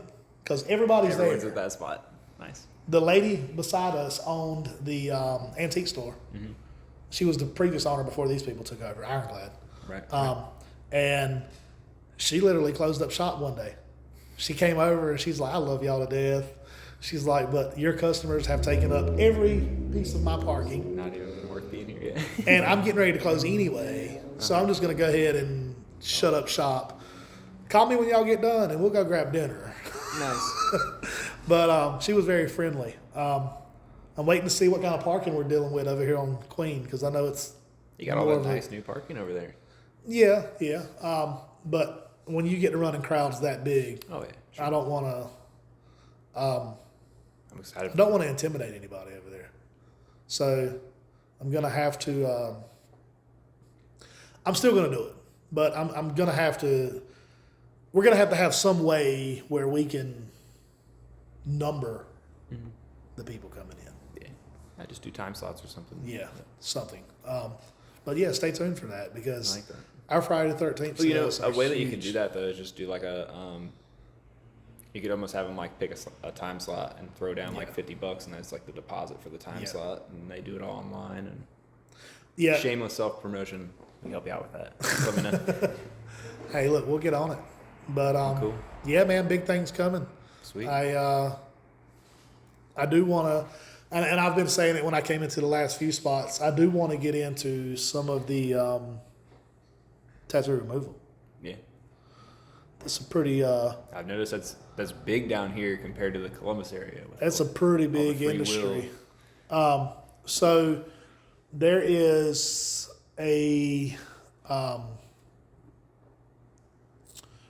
there's actually a procedure that is not it's not a laser procedure. Mm-hmm. Is what'll happen is basically they send you you have to go to take the class, and I think they do a class once or twice a year in Vegas, and they do one once or twice a year in Miami. They send you a pigment, and you actually tattoo it into the skin. Mm-hmm. Whatever area that you have that you want to kind of kill, you'll tattoo. There's the stencil looks like dots, almost like the top of your, just random dots. So you'll tattoo a dot throughout the tattoo, and then it breaks up the particles under the skin That's neat. and starts letting your body disperse of them. So then you'll come back for the second session. This time you won't go in the same dots. You'll go dot into different locations, and it breaks up more particles. It takes a few times to do it, but it gives people that opportunity that want to try to get rid of something. Is that something too you can do to lighten something up before you have it redone over top, or would you Yeah. not want to do that? Yeah, you can do that. Do that, wait, let it time There's out. a lot of people that actually do that. Yeah. They'll actually go in and they'll lighten it up, and then they'll get it covered. Yeah. Gotcha. And it helps us as far as cover-ups go, and I'm a cover-up artist. I love cover-ups. It helps us because sometimes there's really dark lines that sometimes you just can't hide in a piece. And if you'll come, sometimes I like to work with skin tones. So say you have a dark line coming through the center of a tattoo, and you want to cover it up. So I can take your skin tone and go back and find the closest that I have in my inks in that range. And is what I'll do. I've had a lot of tattoo artists call me crazy, but I found it works. I had a guy to give me a wrong date on a tattoo. Solid. Tattooed it on his shoulder blade. He got home and messaged me when he got home. He said, "You put the wrong date." I said, "No, I've still got the paper you brought me. You brought me the design. I've got it." And he looked at it and he apologized. He was like, "Oh man, I did, didn't I?" And I was like, "Yeah." So I told him, I was like, "I think we can fix it. So come back and let's see what we can do." So he came back, and is what I done. We done it in a few sessions. I went through and I shaded in a white over the black ink, shaded in a white to dumb it down. We went ahead, probably took 10 minutes to do it. He left. We waited a few weeks. He came back. We shaded it white again. He left, waited a few weeks, let it heal up. And after it healed up that time, you could still see the number, but it wasn't prominent like the rest of them. And I went through and found an ink that was close to his skin tone, and went through and just lightly shaded it and built it up over the whites, and it basically got rid of that number. That's sweet. And then I went back and took the black, the same setting, went back and took the black and put it in the new number, and he was like, "How the hell did you do that?" Patience. Yeah, a lot of patience. Because I would usually charge for this, and I'm looking out for you. Because, I mean, it's And you're learning. it's a not lot my too. fault. Right. And it also gives me time to show something that a lot of people think is crazy, but I know it works. You know, Yeah, that's tough. I've done a lot of cover-ups. I'm trying to make some new social medias now, so I can get back out there. When I closed down the place in Greenville, I kept our Facebook page because I knew I was going to open back up eventually. Right. So I kept our Facebook page, and I learned some lessons in the meanwhile. I don't know. I deleted a whole bunch of my social medias. And I did it on purpose, but I did it on purpose for a purpose. Because people were still blowing my phone up. I was still trying to recover from COVID. People were messaging me every day, I want a tattoo. Or, pet peeve, very quickly, listen to this. Pet peeve. Do not message a tattoo artist on Thursday afternoon and say, I want to get a tattoo tomorrow. Do not message me on Friday and say, you got any openings today? Because I'm going to tell you no. Because me as an artist, like I said, I got a huge following. So I try to take everybody on a first come, first served basis. And is what that does for me. Now, let me say this. If you're trying to get a name, something simple, a little 10-minute tattoo, I might take you. Reach out. What I mean to say is, don't hit me with this extravagant piece. Yeah, it's like and you're like, hey man, you got time to do this afternoon? No, I don't. Yeah. You know what goes into a tattoo? Back at work, yeah. So I've got to take this tattoo that you've got, your idea. I have to put it together for you. Then we've got to go back and through with editing. It's a process. That's a process. Yeah. You're going to bring me a design. If you bring me a design off of Google, I'm going to tell you now, I'm going to change it. Yeah. I'm not going to tattoo the same tattoo on you that somebody else has got. And if I do, it's going to be in a different style. There's a lot of things you can do to a tattoo that has already been created in one form to put your own twist on it and make it your piece. Me in general, I don't want a tattoo that everybody's got. Yeah, I'm with that. I've got one now and I hate it. That one right there, and I hate it. But I don't want to. The days of flash tattoos are over with. Used to, and I just seen it in Vegas. You walk into a tattoo studio.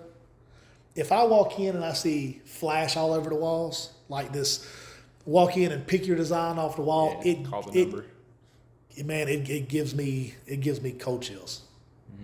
Yeah, I'm not down for that either. Because it's like the henna tattoo spots. That is 1970s.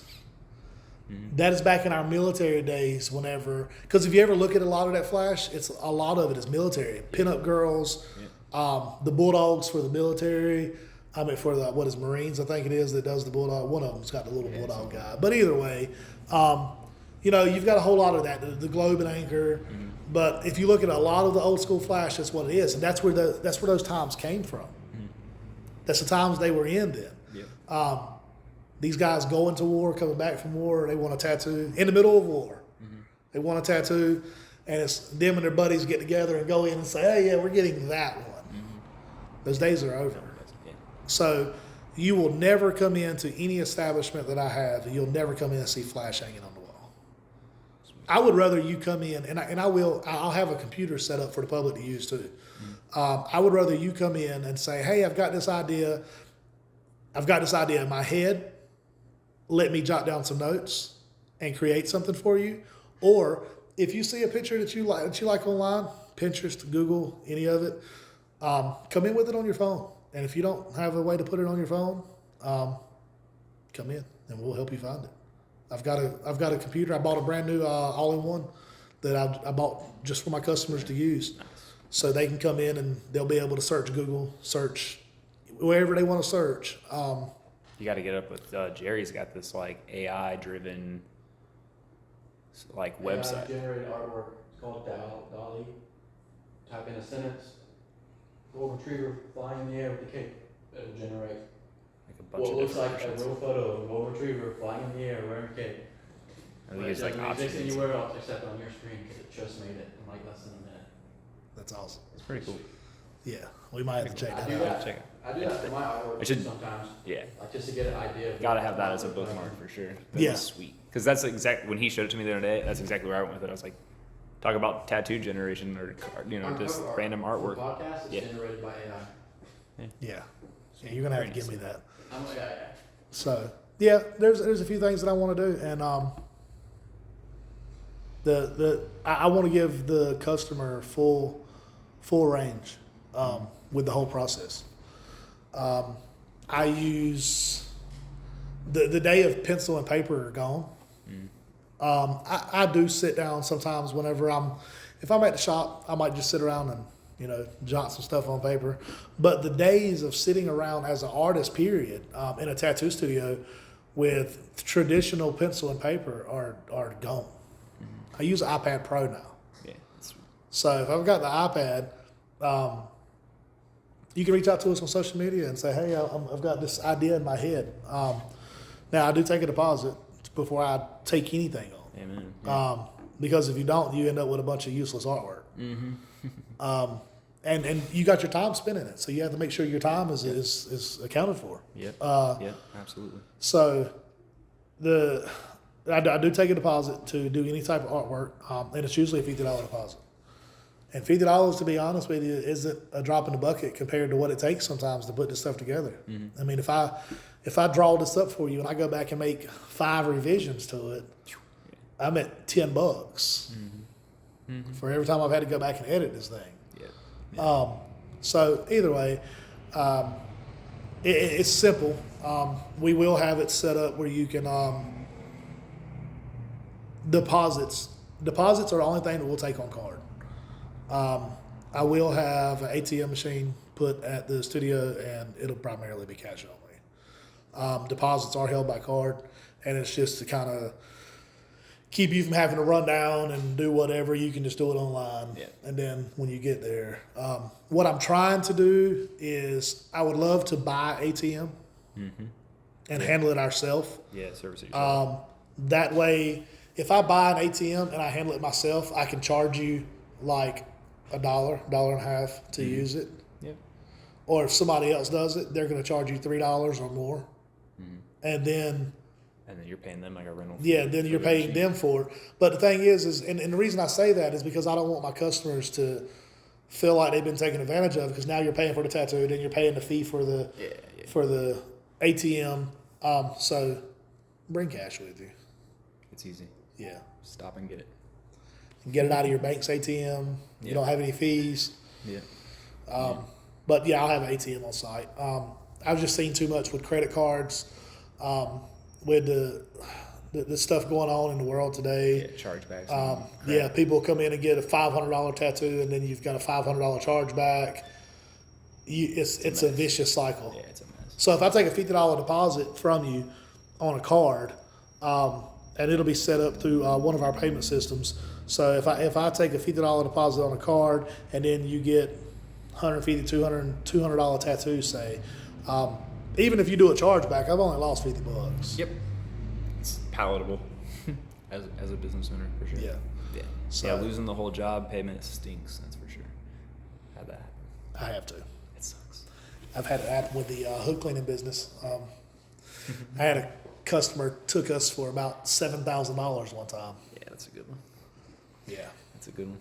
So I mean, it's part of any business. You got to take losses and you got to eat them. And yeah, it's high stakes poker, man. Yeah. It's just how big of a blind are you able to stomach? Yeah, we lost one. I took definitely the largest L of my life this past week, and it was like, yeah. And I was like, well, I guess that's part of the game, though. Yeah. Took a big L the other day, and I was like, oh, dang it, man, dang it. But when you want to win, when you want to play at the table, and you want to take those big winnings, you gotta. Yeah. You're not gonna win all the time, so.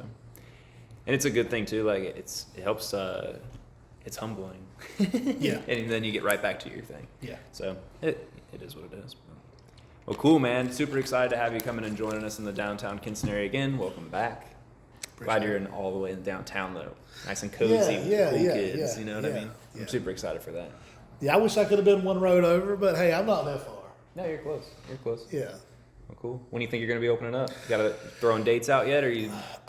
So I'm still in talks on that. I won't know until it'll probably be a few more weeks before I know. So they're still doing some stuff to the building. Sure. Just to give you a rundown on the building. I think the last I had spoke to them, they had done the shiplap on the ceiling. They still got the old shiplap ceilings in it. They had redone the ductwork. And I think they were doing the floors. Cool.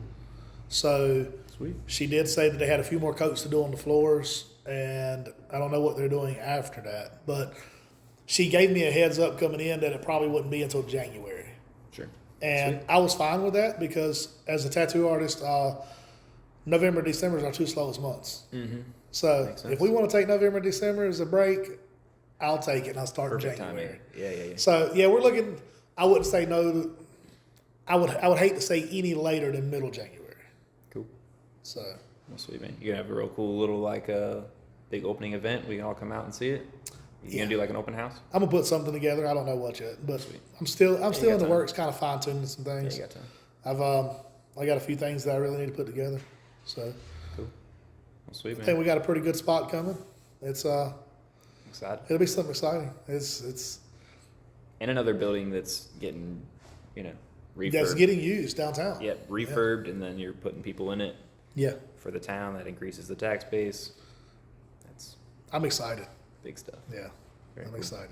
Well, sweet, I'm ready man. to see what the rest of downtown's gonna bring. Yeah, I'm telling you, I've heard some cool stuff. I'm pretty excited about. So hopefully it all just keep happening, and then we just keep adding pieces, and everything will be cool, man. Yep. Well, sweet. Well, thanks for joining me again. That was episode 4, Quattro of Kicking It With Brandon Corey, bringing House of Ink to downtown Kinston, probably Q1 early in January of 2023. Yep. Sweet, dude. I'm ready. Appreciate it. Oh yeah.